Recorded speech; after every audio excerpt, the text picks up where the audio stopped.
Mesdames et messieurs, bonjour, ravi de vous retrouver pour cette édition de la mi-journée à la une de l'actualité. 13 nouveaux cas positifs au Covid-19 détectés sur 97 tests réalisés. Les nouvelles contaminations concernent 12 cas contacts et un cas importé. 12 patients ont été déclarés guéris à ce jour. Le Sénégal compte 175 cas, dont 40 guéris et 135 sont toujours en observation. Vous entendrez le ministre de la Santé et de l'Action sociale, Abdoulaye Diouf Sarr. Pendant ce temps, plus de chloroquine dans les officines, la molécule dont parle le monde entier qui pourrait être efficace contre le coronavirus introuvable. Une situation dangereuse selon certains pharmaciens du côté de la PNA. Par contre, l'on rassure, la pharmacie nationale d'approvisionnement a pris toutes les dispositions pour le traitement correct des malades du Covid-19. Dispositions également prises dans les banques commerciales. Des mesures d'hygiène sont appliquées à la lettre par les clients et le personnel en cette période de rush. Même les gaps et les guichets n'échappent pas à la règle. Reportage à suivre. Voilà pour l'essentiel de l'actualité de ce mardi après-midi, mesdames et messieurs. Bienvenue et merci de nous recevoir chez vous. D'abord, ces chiffres du coronavirus au 30e jour de l'apparition de la maladie. 175 cas ont été enregistrés, dont 40 guéris et 135 sous traitement. Ce mardi, 13 nouvelles contaminations ont été détectées. Il s'agit de 12 cas contacts et un cas importé. 12 patients ont aussi été déclarés guéris. On écoute le ministre de la Santé et de l'Action sociale, Abdoulaye Diouf Sarr. Je m'en vais vous lire le communiqué numéro 30 du mardi 31 mars 2020. Le ministère de la Santé et de l'Action sociale a reçu les résultats des examens virologiques suivants. Sur 97 tests réalisés, 13 sont revenus positifs. Il s'agit d'un cas importé, de 12 cas contacts suivis par nos services. 12 patients hospitalisés ont été déclarés aujourd'hui guéris après un contrôle négatif. Ils sortiront donc de l'hospitalisation aujourd'hui même.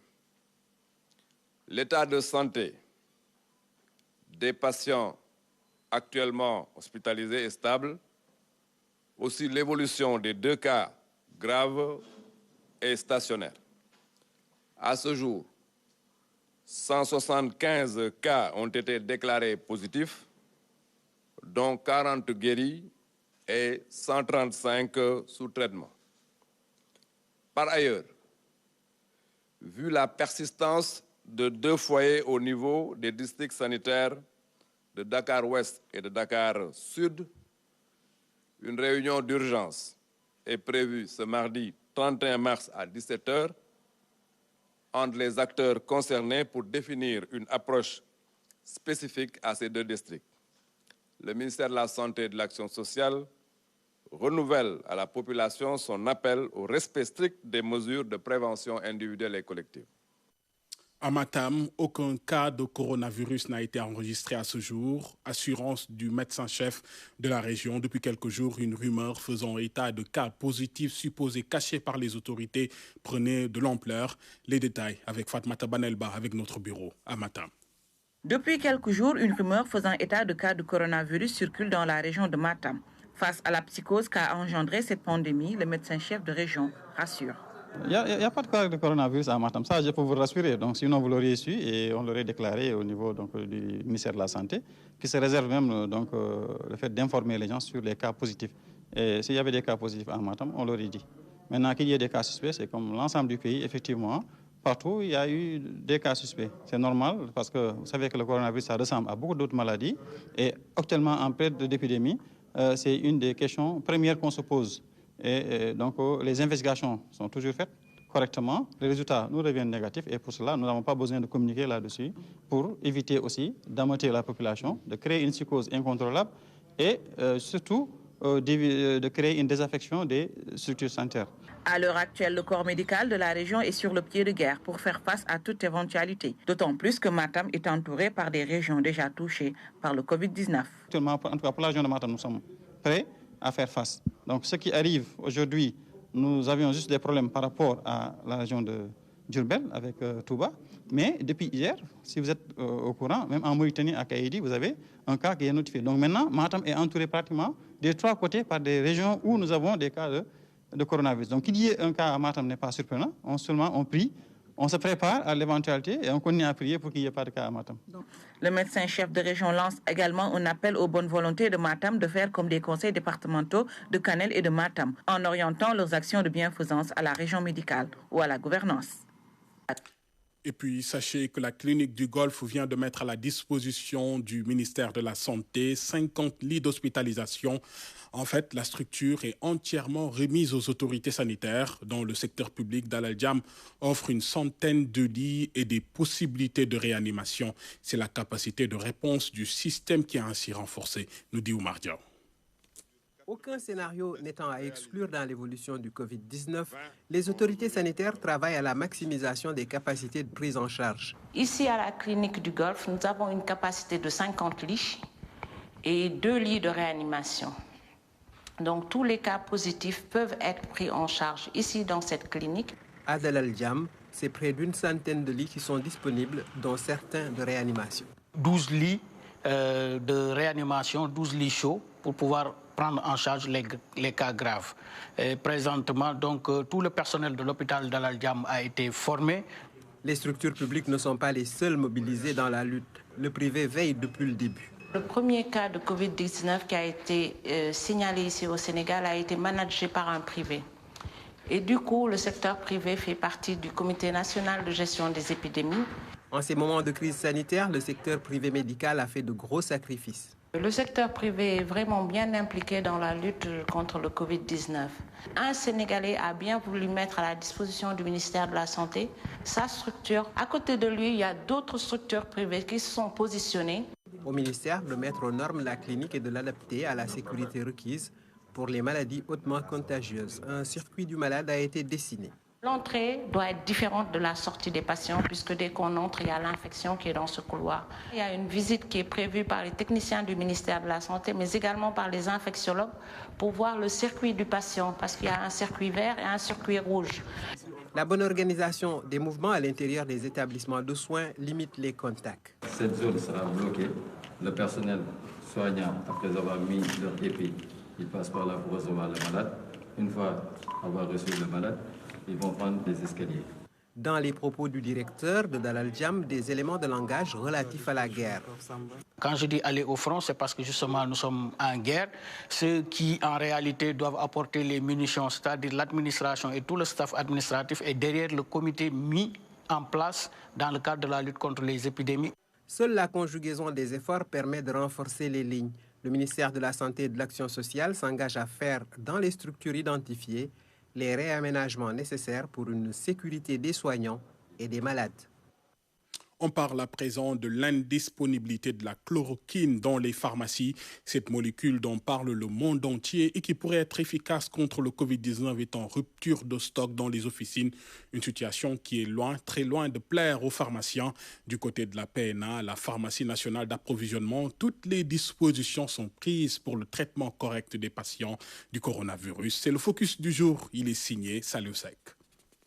La chloroquine sur toutes les lèvres, mais introuvable dans les officines. Nous recevons beaucoup de patients qui demandent chloroquine, parce que vous savez, ils ont eu par exemple des informations sur ce produit-là. C'est pour ces raisons qu'ils viennent directement à la pharmacie pour demander le produit. Il y a une demande forte des clients. On vient justement appeler au téléphone pour moi demander. Donc bon, on attend. Et si c'est un produit qu'on ne peut pas prendre comme ça, c'est sous surveillance médicale. Et il faut attendre de tomber malade, comme on dit, pour pouvoir consommer ce produit. Pourtant, cette molécule a toujours existé dans les officines pour la prise en charge de certaines pathologies inflammatoires. C'est un médicament qui a été utilisé pour une catégorie de maladies relativement rares.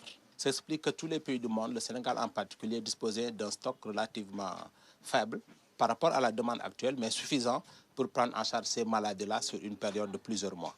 Aujourd'hui, l'espoir suscité par l'hydroxychloroquine dans le traitement de la maladie du coronavirus a entraîné une véritable ruée vers ce médicament. La demande en hydroxychloroquine a explosé, ce qui fait qu'aujourd'hui, toutes les pharmacies sont pratiquement en rupture. Mais il y a un stock qui est disponible au niveau de la pharmacie nationale d'approvisionnement pour permettre donc la prise en charge des malades qui seront mis sous protocole. Selon les pharmaciens, le niveau de stock du Sénégal en hydroxychloroquine est relativement faible. Pourquoi nous insistons là-dessus? C'est parce qu'il y a 2 pays pratiquement qui avaient l'habitude de fournir le Sénégal en hydroxychloroquine, à savoir la France et le Maroc, les laboratoires Sanofi. Mais nous avons tous vu récemment que la France a interdit l'exportation de tous les produits qui contiennent l'hydroxychloroquine. Pareil pour le Maroc, où le Royaume a décidé également de réquisitionner tout le stock d'hydroxychloroquine produit par les laboratoires. Mais du côté de la pharmacie nationale d'approvisionnement, toutes les dispositions sont prises pour la prise en charge correcte des malades du Covid-19. Dans le cadre d'une collaboration, la PNA a acquis avec les grossistes privés une quantité pour permettre au professeur Seydi de faire ses essais cliniques. Et ce stock a été mis à disposition du professeur Seydi. Néanmoins, la PNA est en train aussi de voir avec le fabricant, puisqu'il fait partie de nos fournisseurs, ce qu'on peut faire pour renforcer le stock. En attendant, les pharmaciens demandent aux populations d'éviter de faire l'automédication car l'hydroxychloroquine n'est pas proposée à tout le monde. Dans l'actualité également, bientôt la réouverture de Médis, l'industrie pharmaceutique fabricant de la chloroquine. Le ministre de la Santé et de l'Action sociale a reçu ce mardi les responsables de l'entreprise et les discussions vont se poursuivre. L'objectif est de relancer au plus vite la production. Je vous propose d'écouter le directeur de cabinet du ministre de la Santé, Aloïse Waly Diouf, au micro de Daraba. Monsieur le ministre de la Santé et de l'Action sociale a pris son bâton de pèlerin pour discuter avec les différentes parties. Et à ce titre, il a reçu le top management de Médis pour échanger avec eux et leur faire des propositions de sortie de crise. Cette rencontre s'est tenue en présence de Madame la Présidente du Haut Conseil du dialogue social. Et demain, nous recevrons aussi les partenaires sociaux de la société Médis pour que nous puissions travailler à relancer la société Médis, mais surtout à permettre au Sénégal de pouvoir se valoriser par rapport à la production de chloroquine. Nous pensons que d'ici la fin de semaine, nous aurons des résultats favorables. Le personnel est enclin à travailler, à reprendre le travail. La direction aussi est dans cette même dynamique. Il y a simplement des rapprochements à faire et nous allons discuter de ce point de vue pour trouver le juste milieu, pour sauver l'entreprise, mais surtout permettre à cette entreprise de pouvoir doter le Sénégal et au-delà du Sénégal, doter les pays de la chloroquine. Maintenant, je voudrais me permettre, avec votre autorisation, de lancer un appel. À l'ensemble des acteurs de la société Médis. Parce que quand on est dans une phase de négociation comme ça, il est important que l'on puisse savoir raison garder. Parce que les négociations, en général, c'est dans le secret d'une salle de réunion qu'on échange sur les termes de l'accord ou d'un accord futur. Il ne sert à rien d'aller dans les médias. Il ne sert à rien de durcir des postures. Parce que, in fine, je crois qu'il y a l'intérêt du pays qui est en jeu et la volonté du gouvernement de pouvoir satisfaire l'intérêt du pays, elle est réelle. Et je crois que nous tous, nous devons travailler à rendre concrète cette volonté de l'État du Sénégal, rendre concrète aussi ce désir des Sénégalais et Sénégalaises de pouvoir voir l'usine Médis reprendre ses activités, mais surtout voir la chloroquine être disponible et être générée à partir de notre pays. Sachez aussi que les régions sont bien approvisionnées en produits sanitaires. À ce jour, toutes les pharmacies régionales d'approvisionnement ont reçu leur lot. On écoute à ce propos le docteur Sornagaï. Il est la chef du service gestion des stocks à la pharmacie nationale d'approvisionnement. Il est au micro de Saliou Seck. C'est la mission de la PNA qui est de rendre disponible financièrement et géographiquement dans tout le pays. Et depuis l'avènement du corona, peut-être, l'activité a complètement augmenté. Vraiment, c'est une activité intense. Et on prend toutes les dispositions pour livrer les régions. Du 2 mars, date à laquelle on avait identifié un malade, un cas de corona au Sénégal, au 26 mars, on a eu à livrer quand même 65 000 masques chirurgicaux. Et ça, c'est la consommation à partir de toutes les régions. On a eu aussi à livrer 17 383 gants d'examen. On a eu à donner 14 000 gants stériles. On a eu à livrer 54 474 masques FFP2, qui est différent des masques chirurgicaux. Et on a eu à aussi livrer 35 799 flacons d'alcogel au niveau des structures sanitaires et 4 600 solutions hydroalcooliques aussi au niveau des structures. Ça, ce sont les livraisons jusqu'au 26 mars. Disposition également prise dans le secteur du transport. Dakar Dem Dikk vient de lancer un système inédit pour aider les populations à rallier leur domicile avant le début du couvre-feu. Plus de 400 bus ont été mis sur le réseau. Néanmoins, les populations, vous allez le voir, se bousculent toujours, faisant fi des règles édictées pour lutter contre le Covid-19. C'est un reportage à Bibombaï. Quartier général de Dakar Dem Dikk. Le matin, dans son bureau, le directeur général coordonne les opérations d'urgence. Contexte Covid-19 oblige. Le téléphone en mode haut-parleur. Au bout du fil, l'exploitant des bus préposés au transport des populations de la banlieue dakaroise vers le centre-ville. C'est des lignes express. Petersen, mais également Koloban, quoi. Koloban, oui. La gare de Koloban.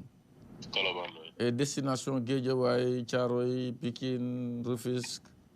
Presque tous les quartiers de la banlieue seront desservis. D'accord. J'étais en train effectivement de coordonner, de voir ce qui a été fait par rapport aux prévisions que j'avais reçues hier soir. Il se trouve que ça semble correct et des points de départ seront organisés aussi bien à la place de l'Indépendance, Leclerc, Petersen, Koloban, le Palais 1, Palais 2 pour ceux qui sont du côté de l'hôpital de Dantec. Et je pense qu'avant le couvre-feu, tout le monde sera rentré chez soi. Ici, le DG est briefé à la minute près sur le nouveau dispositif mis en place par Dakar Dem Dikk pour permettre aux usagers de rentrer avant le début du couvre-feu. Alors aujourd'hui, je pense qu'il était prévu 185 bus à partir de Ouakam, sortant de Ouakam, mais également 230 à partir de Thiaroye. Et je ne compte pas également pour le moment les minibus qui ont une capacité de 20 places assises. Hein. Il n'y a pas de place debout et qui consomment moins. Nous avons choisi de les mettre dans le réseau, sachant que ce n'était pas quelque chose qui était prévu. De l'autre côté, au dépôt de Ouakam, le dispatching des bus est assuré par le directeur de l'exploitation qui a fini de se déplacer jusqu'à la gare Leclerc, derrière le port autonome de Dakar, pour constater l'effectivité du dispositif. Donc en plus de nos lignes classiques, on a mis en place un système de lignes express donc, qui vont desservir les quartiers de Kermassar, Rufisque, Fass Mbao, bref, l'ensemble de la banlieue. Parce que souvent, on voit que le sens des déplacements, c'est de ces zones-là vers le centre-ville. Voilà, donc ça c'est pour le matin. Et pour l'après-midi, des départs à partir de nos gares de Palais 1, de Leclerc, Koloban, on aura également des départs à partir de Petersen. C'est pour un peu faciliter le déplacement aux Sénégalais, d'autant plus qu'on est à une période où il y a le couvre-feu et que même les horaires administratifs vont changer. Donc du coup, il va falloir s'adapter, adapter la demande à cette nouvelle donne-là. Une nouvelle donne qui change certes les horaires de travail, mais tarde à bousculer certaines habitudes chez les Sénégalais, comme ici à la gare Leclerc, où les bousculades pour prendre place dans le bus sont regrettables. À bord, le nombre de passagers, certes respecté, est strictement réglementé par les agents de Dakar Dem Dikk, qui veillent au grain. Dans les banques aussi, l'on s'organise pour lutter contre la pandémie. Des dispositions particulières ont été mises en place. Des mesures d'hygiène appliquées à la lettre par les clients et le personnel. Même les gaps et guichets, vous allez le voir aussi, n'échappent pas à la règle. C'est un reportage d'Anaïs Nyanyamane. Des distributeurs de gel antibactérien, Des lignes signalétiques et des affiches campent le décor actuel des banques. Dans les guichets comme dans les GAP, de nouvelles mesures sont en vigueur. Au sein de la banque, nous avons mis en place des marque-places parce qu'aujourd'hui, la distance sanitaire est une réalité.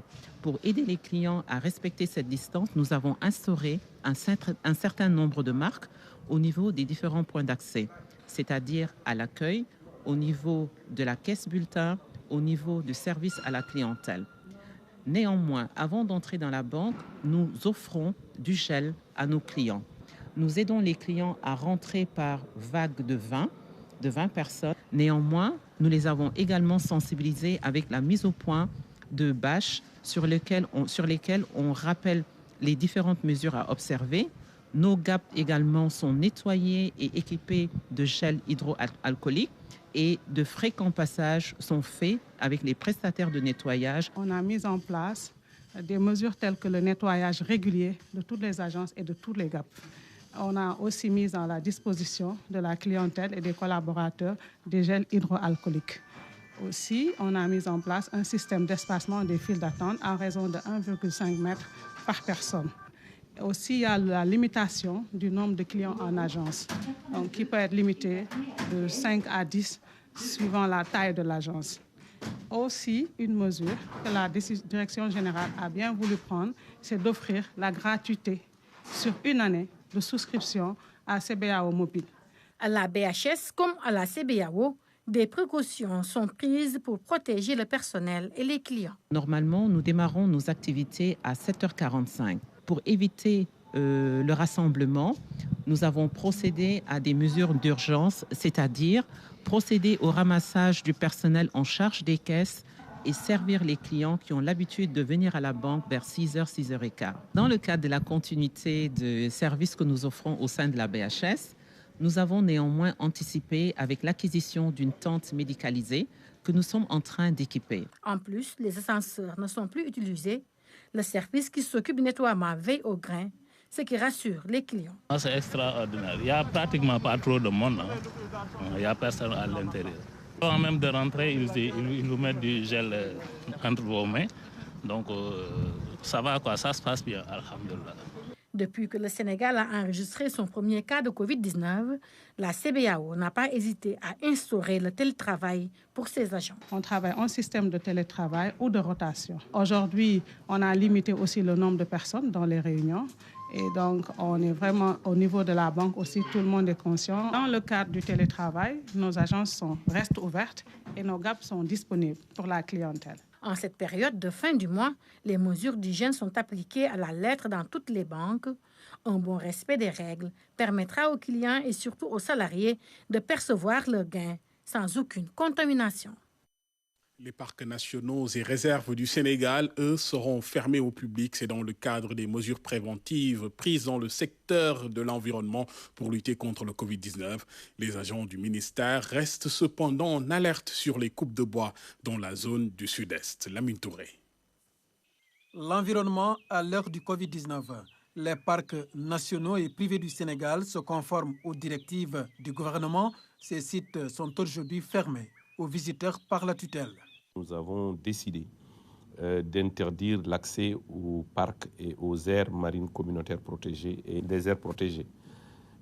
C'est la raison pour laquelle le parc géologique de Hann est aujourd'hui fermé.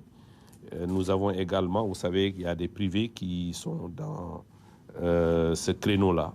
Nous avons saisi aussitôt le directeur de Bandia, la réserve de Bandia et la réserve de Fatala, qui ont également accepté les mesures en interdisant bien sûr l'accès à ces sites. Une situation exceptionnelle qui demande aussi une forte mobilisation des forces de défense et de sécurité. Mais dans le domaine de l'environnement, les agents sont appelés à plus de vigilance, surtout dans les parties sud du pays. Autant tout le monde est engagé dans la lutte contre cette pandémie, autant le travail continue sur le terrain. C'est pourquoi nos équipes sont mobilisées, bien sûr, pour bien sûr faire face à cette situation que nous avons connue notamment dans les régions sud-est du pays. Depuis l'entrée en vigueur de l'état d'urgence, une baisse du CO2 a été constatée surtout dans les grands centres urbains.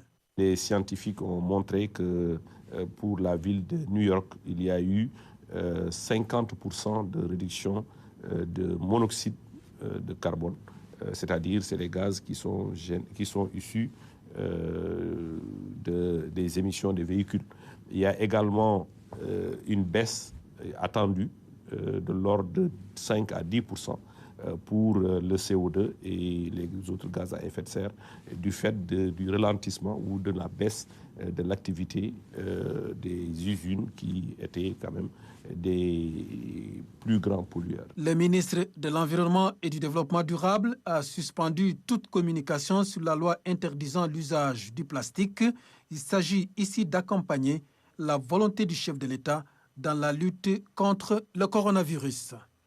Pour finir, dans le cadre des préparatifs du défilé du 4 avril, la matinale Kenkeliba a reçu le directeur des eaux et forêts. Le colonel Beydeba est revenu sur le périmètre global des forêts au Sénégal, le code forestier, la sauvegarde des forêts, entre autres, entre également le Sénégal et la Gambie. Écoutons Beydeba au micro d'Alun Badara Kane.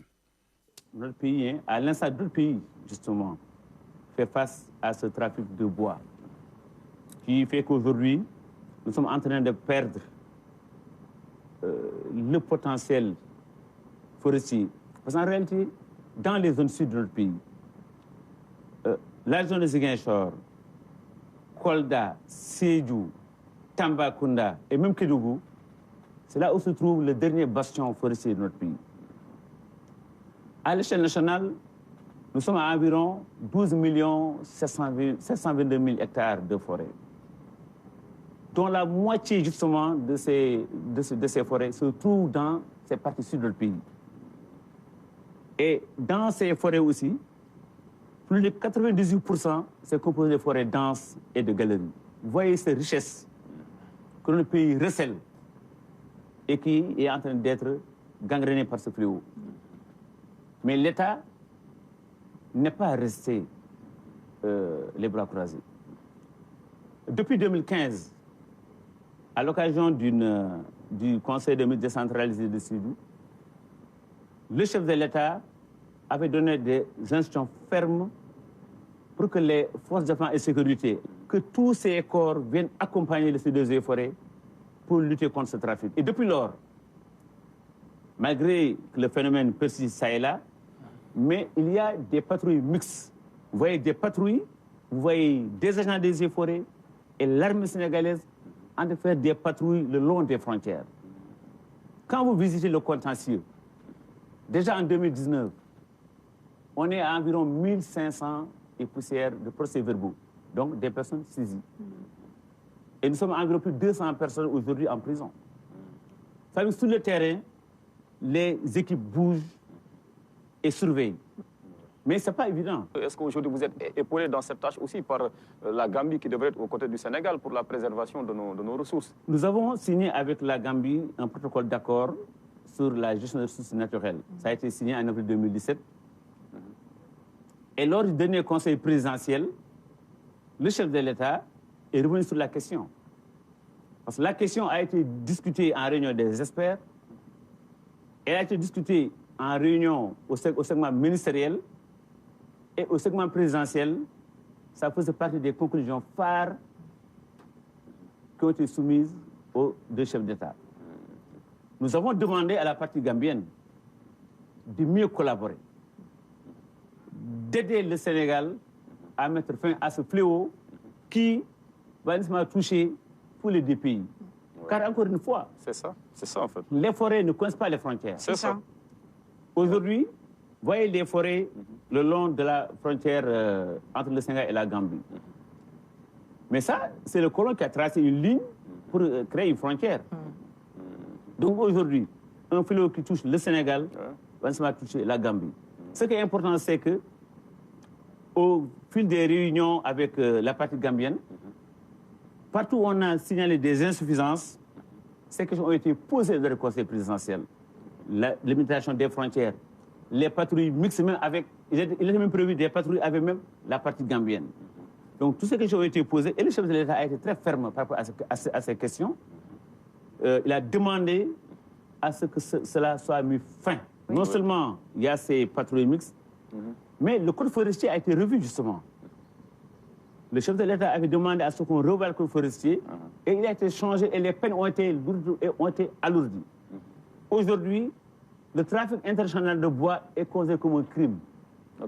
L'article 57 du code forestier aujourd'hui, quand quelqu'un est pris dans le cas du trafic international, il n'y a pas de sursis.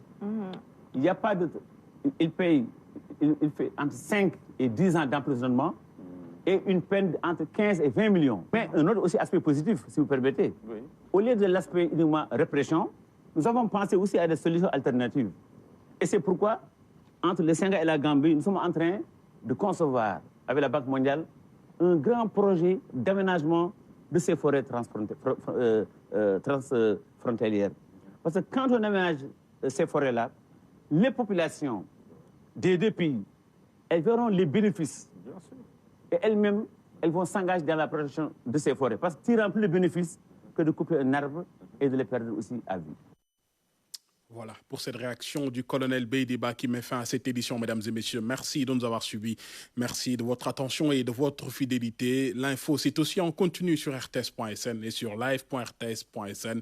Juste après moi, retrouvez Sorna Adjarama Boy pour l'édition en Wolof. Je vous souhaite une très bonne journée, un très bon après-midi et un bon appétit si vous êtes à table, bien sûr.